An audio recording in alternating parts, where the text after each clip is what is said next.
आज से प्राण प्रतिष्ठा का अनुष्ठान 22 जनवरी को होगी। रामलला की प्राण प्रतिष्ठा 18 को आसन पर विराजेंगे रामलला। अयोध्या में जलाई गई 108 फीट की अगरबत्ती। महंत नृत्य गोपाल दास महाराज ने जलाई अगरबत्ती। पूरे अयोध्या को 50 किलोमीटर तक महकाएगी अगरबत्ती। मथुरा की शाही ईदगाह का नहीं होगा सर्वे। सुप्रीम कोर्ट ने इलाहाबाद हाई कोर्ट के आदेश पर रोक लगाई। 23 जनवरी को फिर सुप्रीम कोर्ट में सुनवाई। बांदा दौरे पर मुख्यमंत्री योगी आदित्यनाथ। मुख्यमंत्री सामूहिक विवाह कार्यक्रम में शामिल। सामूहिक विवाह में 671 जोड़ों का विवाह।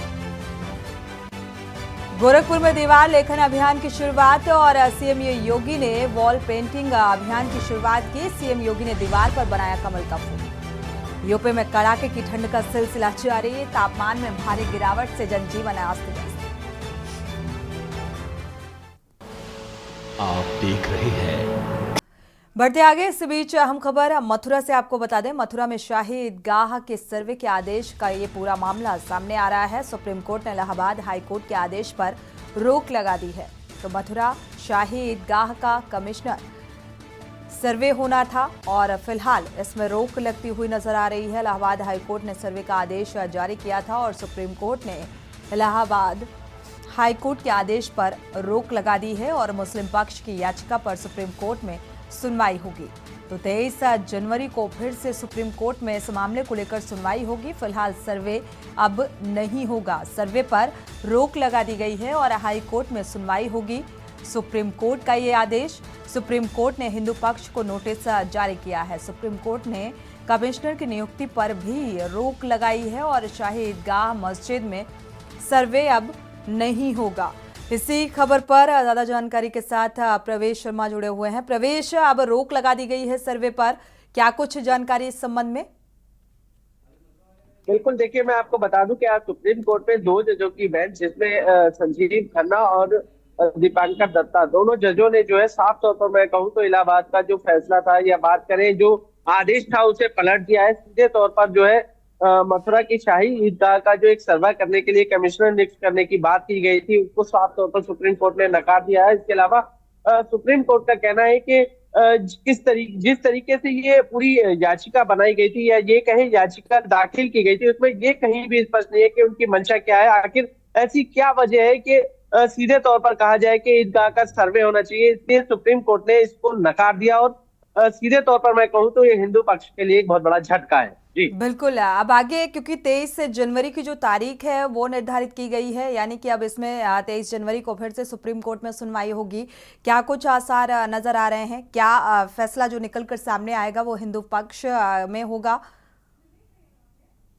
देखिए मैं आपको एक बात स्पष्ट बता दूं कि 23 जनवरी को पहले तो पुनः जो है पुनः याचिका पर दोबारा से विचार करने के लिए कहा जाएगा, क्योंकि जो हिंदू पक्ष के वकील है साफ तौर पर मैं आपको बता दूं वो बार बार इस बात की मांग कर रहे हैं कि इसका सर्वे होना चाहिए, ताकि सर्वे के बाद जो है कुछ तत्व ऐसे या बातें ऐसी है जो निकल कर सामने आएगी। लेकिन सुप्रीम कोर्ट का सीधे तौर पर यह कहना था कि हर बात या हर मुद्दे को लेकर कोर्ट के ऊपर भरोसे नहीं रहना चाहिए या हर बात पर कोर्ट का दखलंदाजी सही नहीं होती है। कुछ बातें या कुछ मुद्दे ऐसे होते हैं जिसको आपस में भी कोशिश करके सुलझाने के विवाद को जो है कम करने की कोशिश करनी चाहिए। और यही वजह है कि सुप्रीम कोर्ट ने सीधे तौर पर कह दिया है कि इस तरीके से कोई भी जो कमिश्नर नियुक्त कर एक निरीक्षण में जो सर्वे करने की मांग की गई थी उसे निरस्त कर दिया। और जब 23 जनवरी को सुनवाई होगी तो पहले हिंदू पक्ष की तरफ से पुनः याचिका है कि फिर से विचार किया जाए। हो सकता है कि अगर सर्वे हो जाए तो कहीं ना कहीं जो है दोनों पक्षों को कोई विवाद उत्पन्न नहीं होगा। तो इसलिए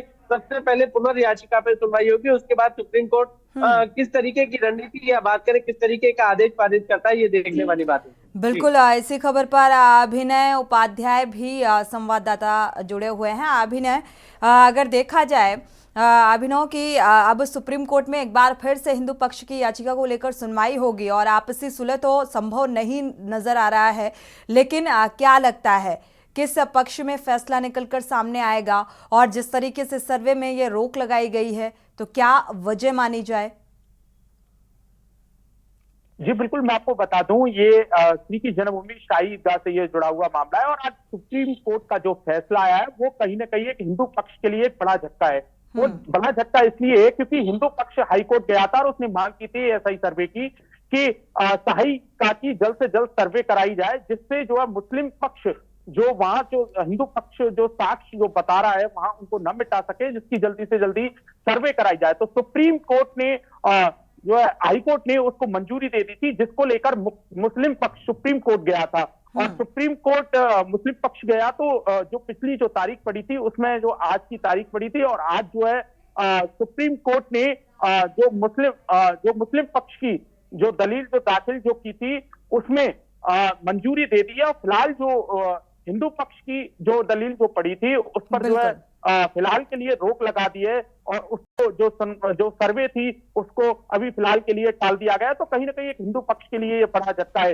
वहीं हिंदू पक्ष का ये भी कहना है कि मुस्लिम पक्ष कितनी भी कोशिश कर ले मगर सच को छुपा नहीं सकता, क्योंकि उनका साफ तौर से कहना है कि जो जगह है वो श्री कृष्ण जन्मभूमि की है, और उनके पास में साक्ष्य भी है। जैसे उन्होंने कहा है कि बिजली के बिल और तमाम जो चीजें हैं, खसरा खतौनी में नाम और वो केशव देव के नाम से जो है वो जगह दर्ज है। तो ये कहीं ना कहीं एक मुस्लिम पक्ष को फिलहाल, क्योंकि जल्द से जल्द उन्होंने मांग की थी और एएसआई सर्वे होनी थी, फिलहाल जो सुप्रीम कोर्ट ने उसको टाल दिया फिलहाल के लिए। जी शुक्रिया अभिनव इस तमाम जानकारी को साझा करने के लिए। साथ ही प्रवेश आपका भी बहुत बहुत शुक्रिया इस जानकारी को साझा करने के लिए। यानी कि अब इंतजार और लंबा करना होगा। 23 जनवरी की तारीख है, अगली सुनवाई 23 जनवरी को होगी सुप्रीम कोर्ट में, और क्या कुछ निकल कर, क्योंकि सबसे पहले हिंदू पक्ष की याचिका को लेकर ही सुनवाई होगी।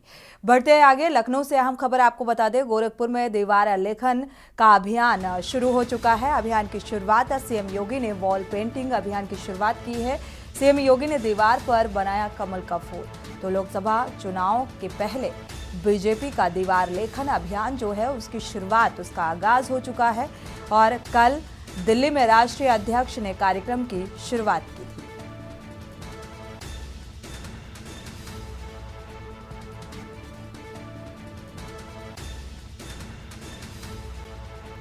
लोकसभा चुनाव से पहले लगातार जो बीजेपी है वो पूरी तरीके से तैयारियों में नजर आ रही है। एक तरफ प्राण प्रतिष्ठा को लेकर भव्य आयोजन और दूसरी तरफ वॉल पेंटिंग की शुरुआत हो चुकी है।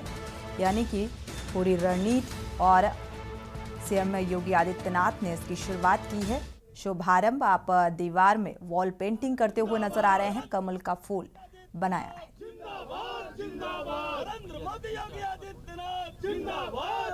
और लिखा हुआ है एक बार फिर से मोदी सरकार। तो ये दीवार पेंटिंग का कार्य अब जोरों पर। इसी खबर पर संवाददाता संदीप मिश्रा जुड़े हुए हैं ज्यादा जानकारी के साथ। संदीप, देखा जाए तो जिस तरीके से वॉल पेंटिंग की शुरुआत की गई है भारतीय जनता पार्टी की तरफ से, तो ये माना जा सकता है कि लोकसभा चुनाव की भी तैयारियां जोरों पर हैं।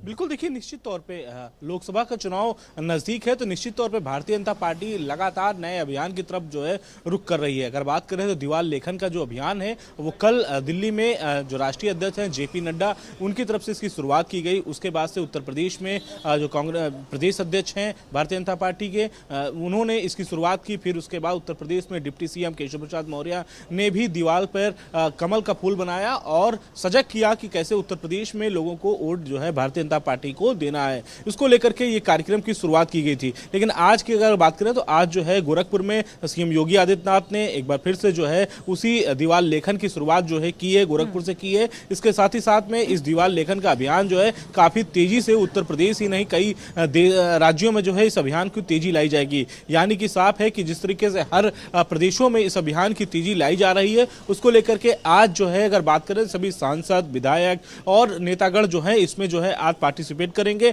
और जहां भी रहेंगे अपने अपने क्षेत्रों में रहेंगे वहां पर दीवार का लेखन कार्य जो है आगे। वॉल पेंटिंग का जिक्र करें या फिर विकसित भारत संकल्प यात्रा का जिक्र करें, इसके जरिए लगातार भारतीय जनता पार्टी कार्यक्रमों और जो विकास योजनाएं जन हित में चलाई गई उनका जिक्र, और साथ ही जो दीवार में लिखा जा रहा है एक बार फिर से मोदी सरकार, तो ये जीत का दावा, यानी कि पहले से जीत का दावा करती हुई भारतीय जनता पार्टी नजर आ रही है और पूरी तैयार है।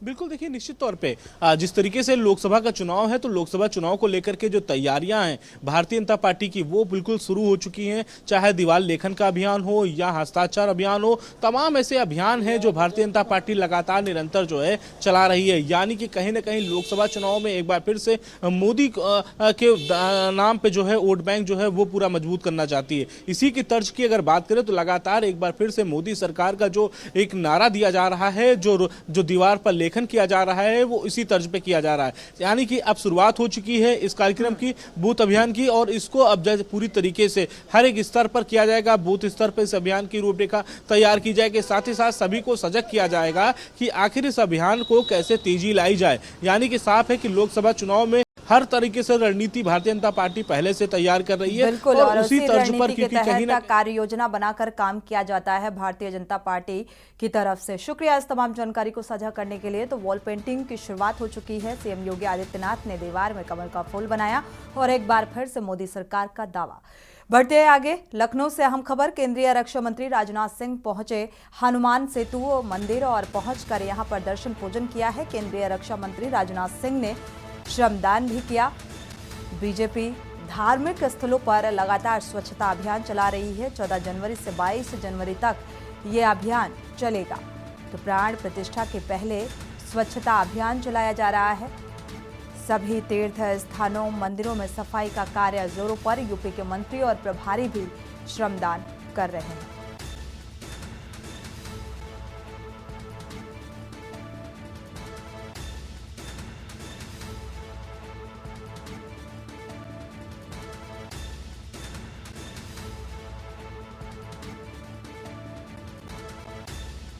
को भगवान श्री राम की प्राण प्रतिष्ठा होनी है और इसको लेकर यह अभियान चलाया गया है। 22 जनवरी तक यह अभियान चलेगा मंदिरों की साफ सफाई को लेकर। और सभी जो नेता हैं, मंत्री हैं, वो भी इस अभियान का हिस्सा।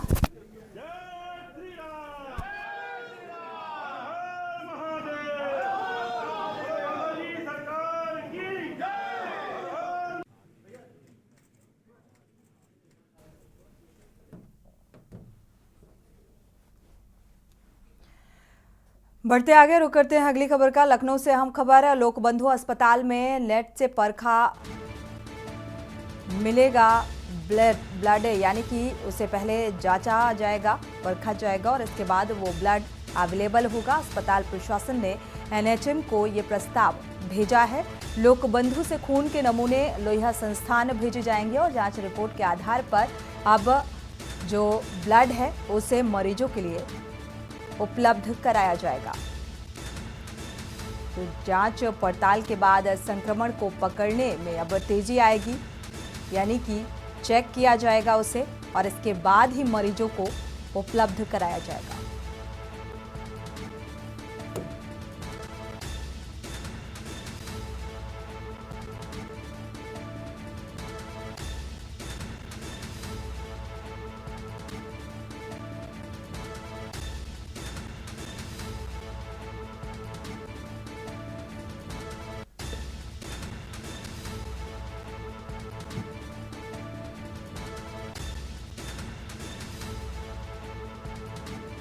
जांच रिपोर्ट के आधार पर अब मरीजों को ये ब्लड उपलब्ध होगा।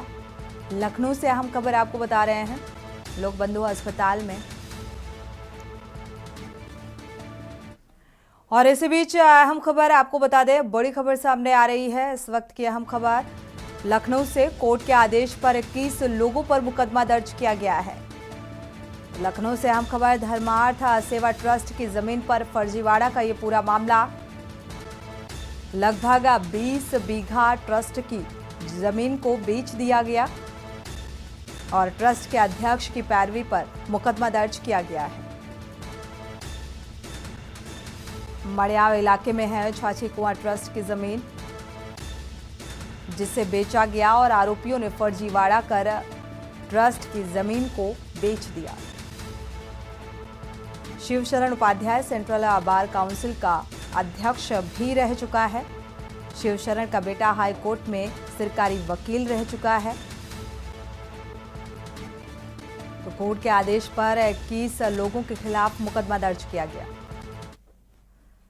इसी बीच मेरठ से अहम खबर, पूर्व मंत्री मुकेश सिद्धार्थ की मुश्किलें बढ़ती हुई नजर आ रही हैं। पूर्व मंत्री मुकेश सिद्धार्थ पर रासुका लगाई गई है।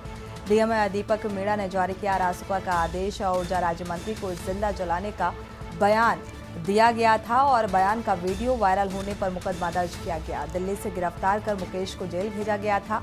बीएसपी पार्षद की पिटाई के बाद मामले ने तूल पकड़ा था।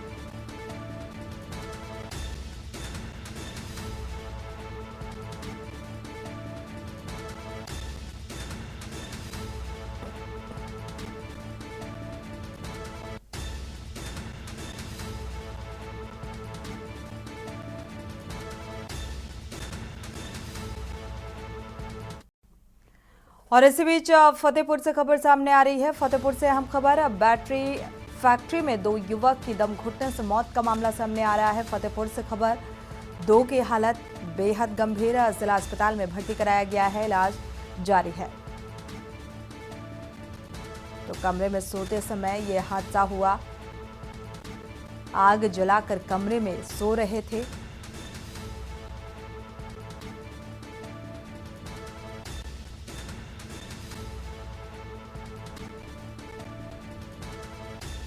तो सोते समय दम घुटने से मौत और 2 लोग गंभीर रूप से घायल। हालांकि मौके पर पहुंची पुलिस इस पूरे मामले की तफ्तीश में जुटी हुई है। मलवा के सौरा इंडस्ट्रियल एरिया का ये मामला सामने आया।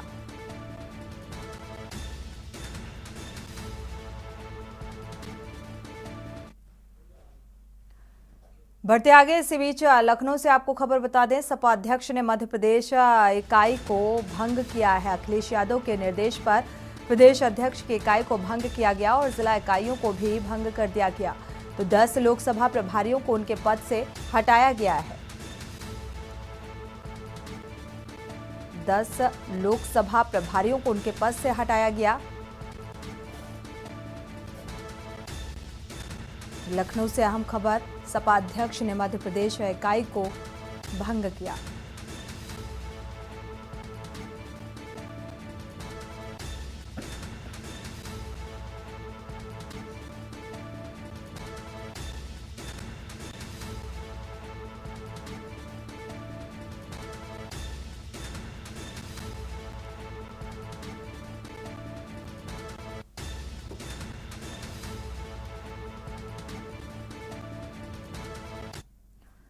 लखनऊ से खबर आपको बता दें, विद्युत एक मुश्त समाधान योजना का अंतिम दिन रहा और उपभोक्ता छूट का लाभ लेकर समाधान कराए गए। उपभोक्ताओं को छूट का लाभ देने का अंतिम मौका।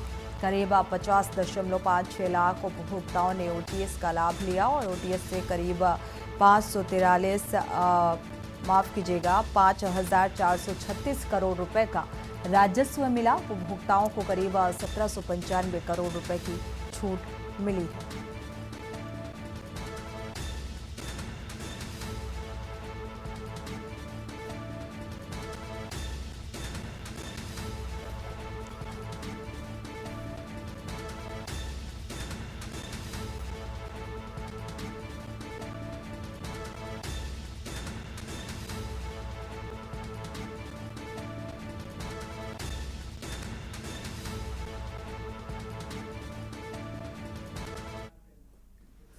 इसी बीच कासगंज से खबर, फर्रुखाबाद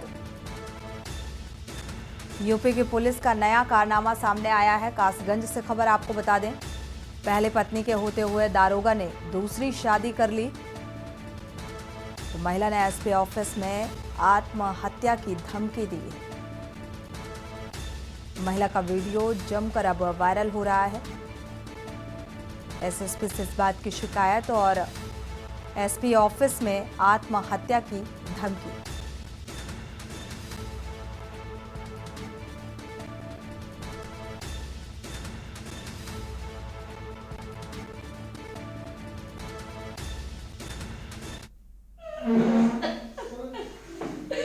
मेरा 2 साल का बच्चा, मैं कहाँ लेके जाऊँ अपने बच्चे को, ये बताइए। मेरी कोई कार्रवाई नहीं कर रहा है।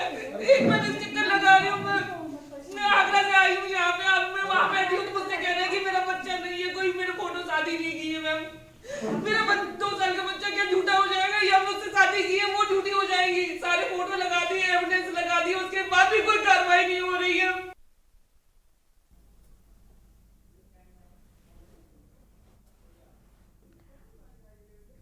रुक करते हैं अगली खबर का। फर्रुखाबाद से हम खबर जनपद के कस्बा कायमगंज में श्रद्धालुओं द्वारा मकर संक्रांति का पावन पर्व बड़े ही श्रद्धा और आस्था के साथ मनाया गया। मकर संक्रांति के पावन पर्व पर श्रद्धालुओं द्वारा जगह जगह खिचड़ी व तहरी भोज का आयोजन कर बड़ी आत्मीयता से लोगों को प्रसाद के रूप में तहरी और खिचड़ी का भोज कराया गया।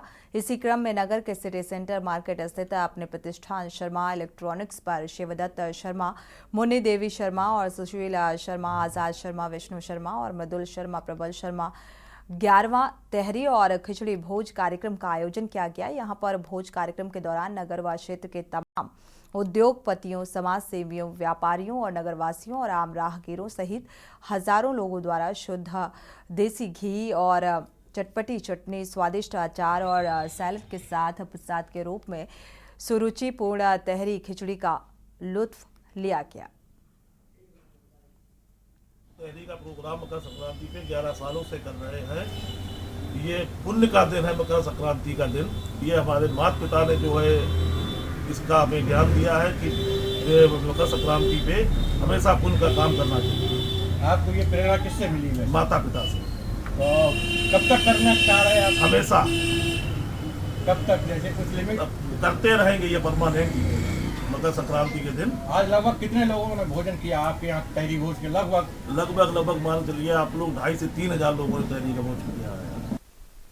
इसी बीच कासगंज से खबर सामने आ रही है। रामलला प्राण प्रतिष्ठा को लेकर सरकार पूरी तरह से सतर्क है। जनपद कासगंज में रैपिड एक्शन फोर्स ने डेरा डाला है।